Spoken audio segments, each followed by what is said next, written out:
Have we lost the romance in duck hunting? What does that even mean? We'll talk about it today. Plus, I've got some DIY rigging options I'm going to show you. I'm Joel Strickland, and this is Surviving Duck Season.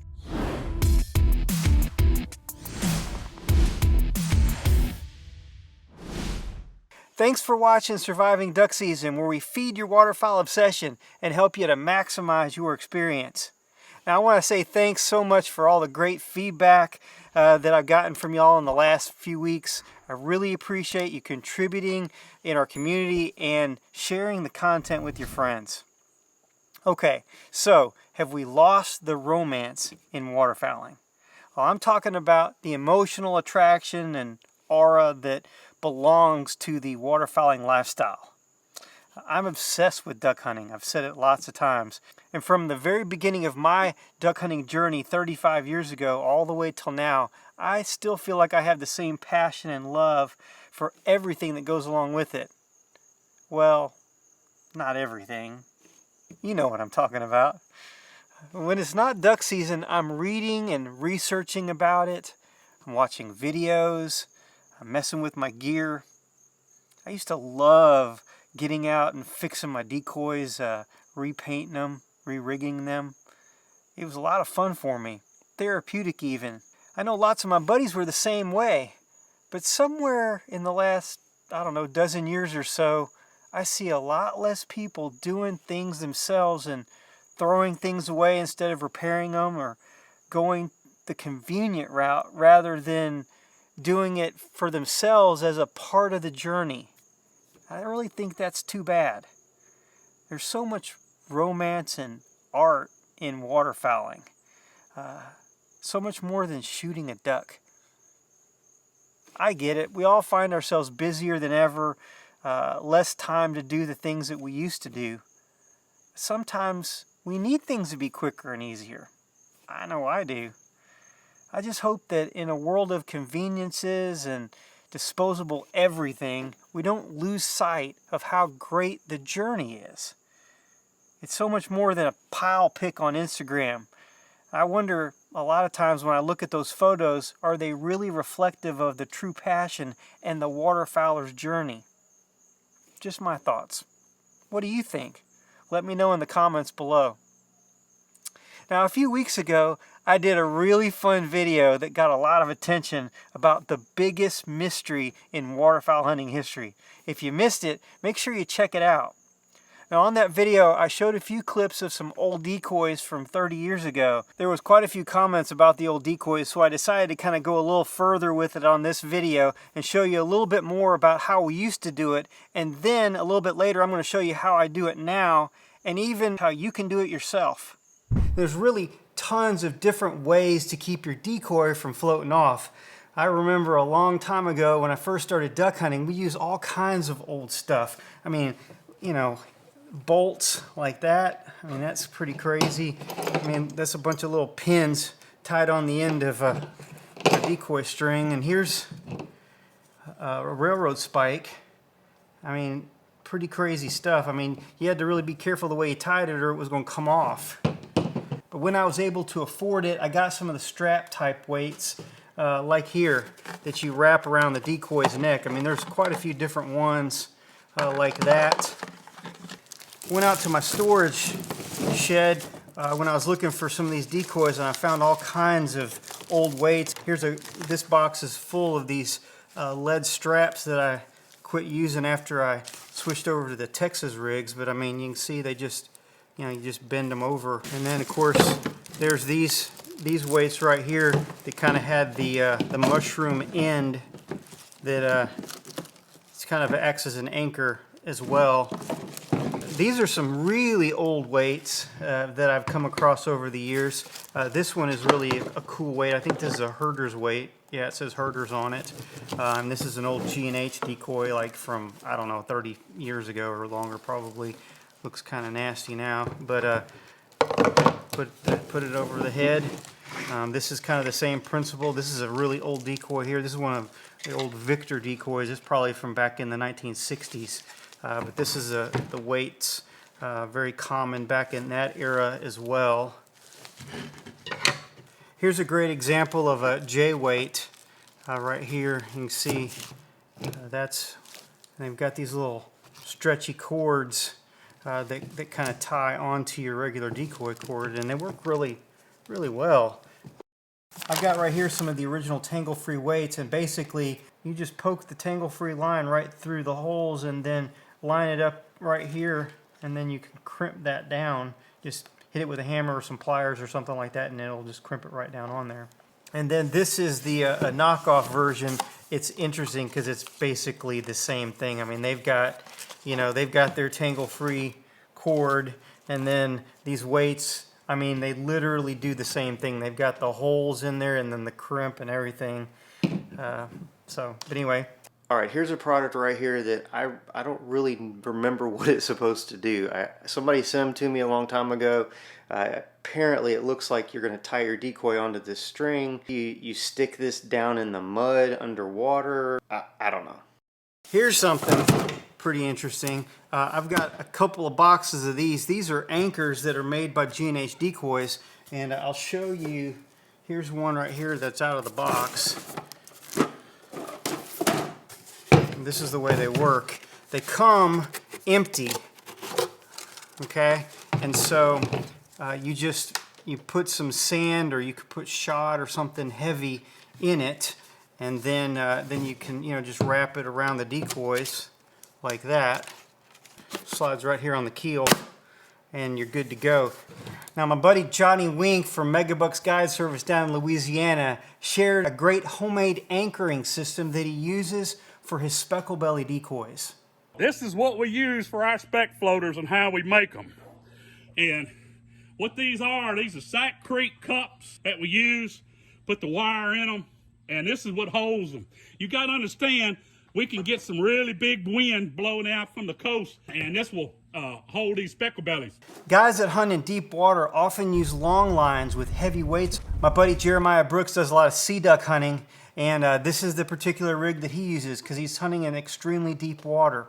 Another cool product is the decoy raft. Originally it was designed for deep water, but they're also used in shallow water hunting too. The decoy raft is made by Southern Flyway Outfitters.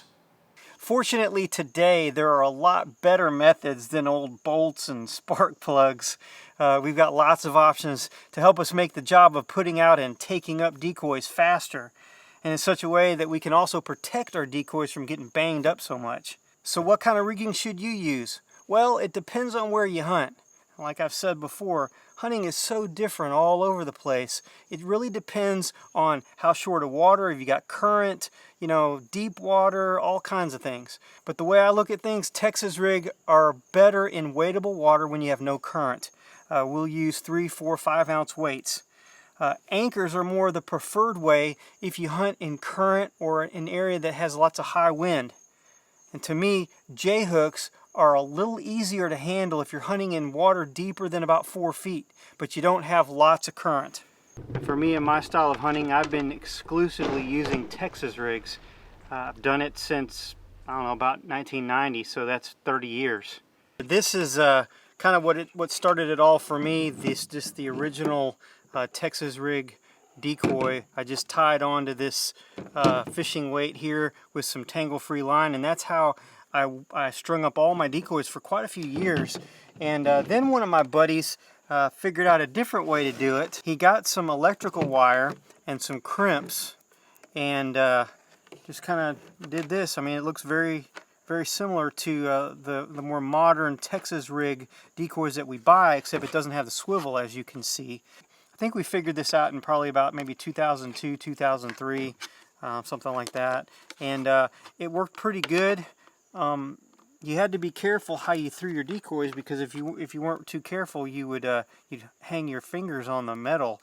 And the ones we buy today do it too. And they're all this way pretty much. Where they've crimped it, it's got this metal, and if you're not careful, you can cut your fingers on them. And man, I do it every year when I'm slinging decoys out, because I've been so used to taking and slinging a whole bunch of decoys at one time, because that's the way I always did it. I still want to do that, and you have to be really careful if you use these metal ends. But I did figure out a way to rig my decoys to where I don't have to worry about that so much, and I started doing that several years ago. And this is actually one of my monofilament ones that I found was busted, but this is kind of what I do on the end. So, you know, I'll crimp it down here, but then this is where I hold it, and I'm going to show you guys how I do that. And that way you can pick up a bunch of them and sling them out. Lifetime Decoys sent me a bunch of Texas rigs, several different, you know, ones that they make. They make several different colors if you like different kind of colors on your rigs. We hunt in shallow water, so I like all of my rigs to be very, very short. I mean, it's knee deep or less wherever we hunt for the most part. And so he sent me quite a few different rigs, some blue, green, and yellow. And then he also sent me a DIY kit, which I'm going to show you guys how to do a couple of different ways on this video. For this little project, you're going to need a crimping tool, or you can use a hammer, and also a pair of dikes or cutters. So what I'm going to do is I'm going to first figure out how much line I need, and you can use an old rig to test it with. Obviously you need to have extra, you know, on your loop. So I like a nice short one like that. Probably go a little longer than that, and then cut it off. Really impressed with these Lifetime rigs. The cable they use is a ticket. I also really like their decoys too. If you didn't see my review video on the Lifetime Flex Float Mallards, make sure you check that one out.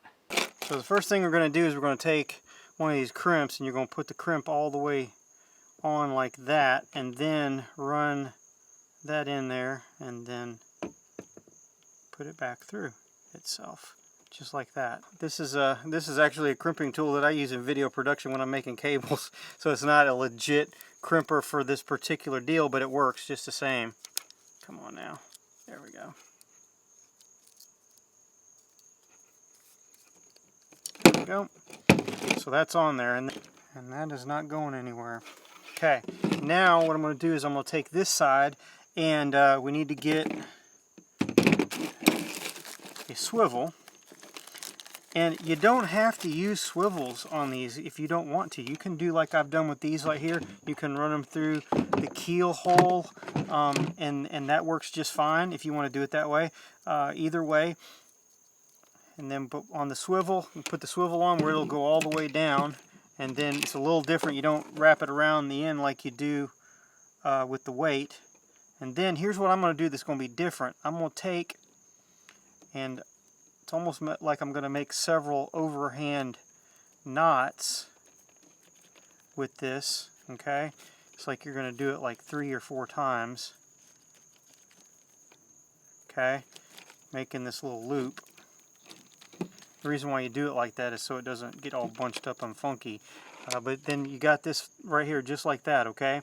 And then I'm going to take this and bring it back in here this way and crimp it down.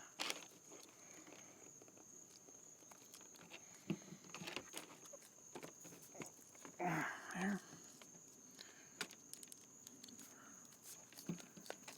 So what you're left with is that right there, and this is, to me, this is great because now I can grab a hold of this and sling it out, and it's something a little bit bigger to grab onto. I'm not going to grab this and then cut my hand up with it, because man, I'll tell you, there's been so many times I've cut my hands up slinging decoys out because like I said, I'm so used to having my decoys rigged in such a way where I could throw out a whole bunch at one time. Well, now I can when I do it like this. So there you go. Again, that's a Lifetime do-it-yourself kit if you enjoy doing stuff yourself, or if you kind of want to do it a little different than the way that they, you know, make it for you. Now, of course, you could always rig yours just the regular way that everybody else does it, you know, just like that. Super easy to do. Uses a little bit less cable. Now, if you want to see more stuff on decoys, check out this video right here. And this video is one that YouTube thinks that you're going to love. I'm Joel Strickland. God bless, and I'll see you on the next video.